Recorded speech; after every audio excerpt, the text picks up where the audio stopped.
Merci de nous rejoindre sur Africa 24 et merci de suivre ce 5e numéro de votre journal de la campagne présidentielle du Sénégal.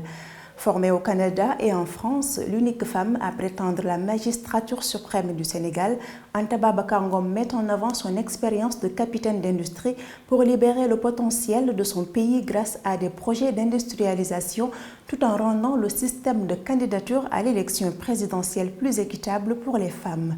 Samantha Sabero Sabobanga.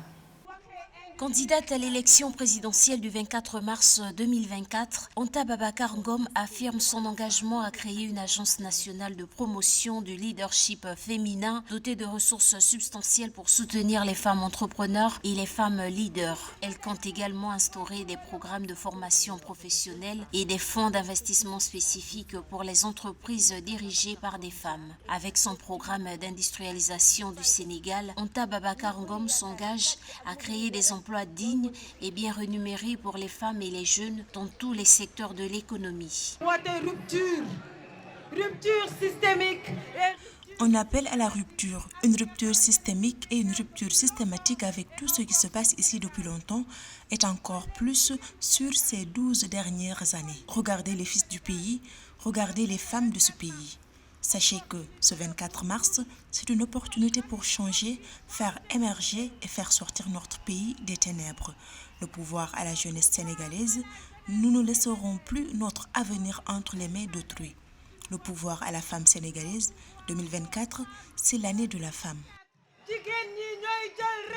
Âgée de 39 ans, la présidente du mouvement Alternative pour la relève citoyenne ARC, Anta Babacar Ngom, qui compte faire basculer la hiérarchie politique du Sénégal, veut faire mieux que ses aînés, Diouma Dieng Diakhaté et Amsatou Sow Sidibé, les seules femmes sénégalaises qui ont jusque-là eu à participer à une élection présidentielle.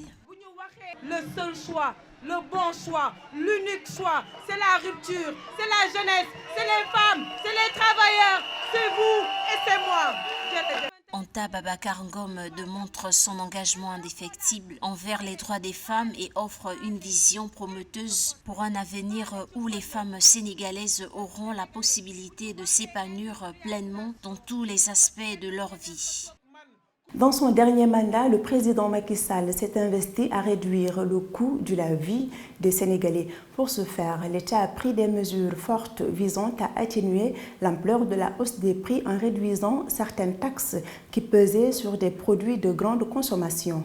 Quelles sont les attentes en termes de pouvoir d'achat vis-à-vis du prochain président de la République au Sénégal?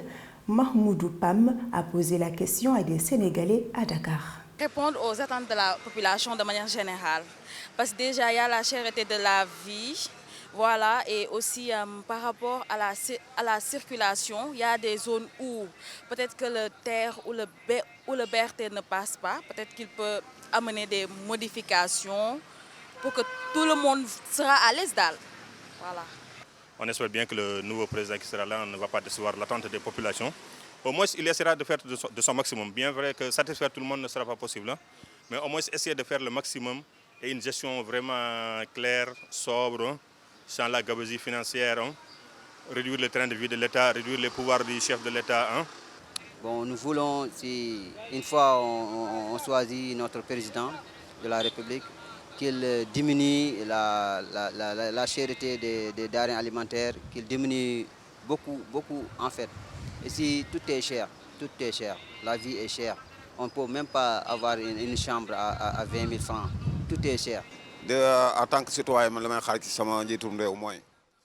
En tant que citoyen, je m'attends à ce que le prochain président soit très équitable par rapport aux citoyens, surtout dans le cas de la justice, qu'elle soit une justice pour tous, pour tout le monde.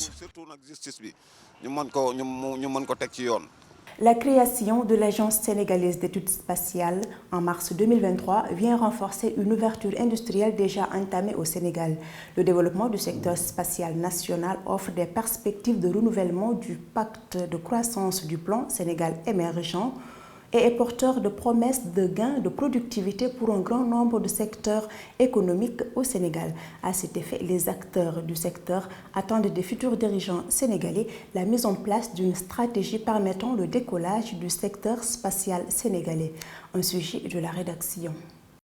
En procédant à la création de l'Agence sénégalaise d'études spatiales en mars 2023, le président sénégalais Macky Sall a fait du spatial un des piliers de son plan Sénégal émergent. Selon les experts, tous les pays qui ont misé sur le spatial sont quasiment en avance sur l'atteinte des objectifs de développement durable. Ainsi, l'utilisation du spatial apporte une réponse aux priorités telles que la santé, l'éducation, l'agriculture, entre autres. Ainsi, le secteur spatial peut devenir un des nouveaux piliers de la dynamisation de l'économie et de la société sous la supervision du prochain chef d'État, alors que le Sénégal se prépare à élire un nouveau président le 24 mars 2024. Les initiatives qui se faisaient étaient beaucoup plus orientées dans l'utilisation de la technologie spatiale pour régler des questions techniques concernant des secteurs comme l'agriculture, l'élevage, l'urbanisme et autres.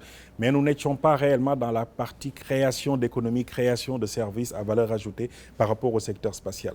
Donc l'agence a été créée tout récemment et c'est certainement à partir de fin 2024 que nous pourrons faire un premier bilan. Dirigée par l'astronome Maram Kairé, l'Agence sénégalaise d'études spatiales se consacre à la promotion et à la gestion des activités spatiales au Sénégal. Les équipes travaillent sur de grands projets, notamment l'ouverture d'une usine de fabrication de satellites et d'un grand observatoire spatial régional.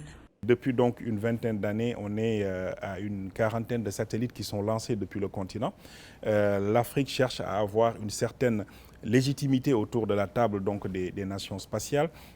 Et donc, dans cette logique, le Sénégal, qui arrive comme 22e agence spatiale du continent, est tout à fait légitime également dans sa position de dire nous ne voulons plus être juste des utilisateurs, nous voulons être un acteur, des producteurs de technologies spatiales. Et c'est ce que nous comptons faire donc avec cette agence dans les prochaines années. Le Sénégal a rejoint le club des États d'un continent africain qui affiche de manière grandissante ses ambitions spatiales. Même si le domaine du spatial reste encore mal connu du grand public, l'industrie spatiale africaine est aujourd'hui évaluée à plus de 20 milliards de dollars et emploie plus de 18 000 personnes. Voilà ce qui met fin à ce journal de la campagne présidentielle au Sénégal. Merci de l'avoir suivi.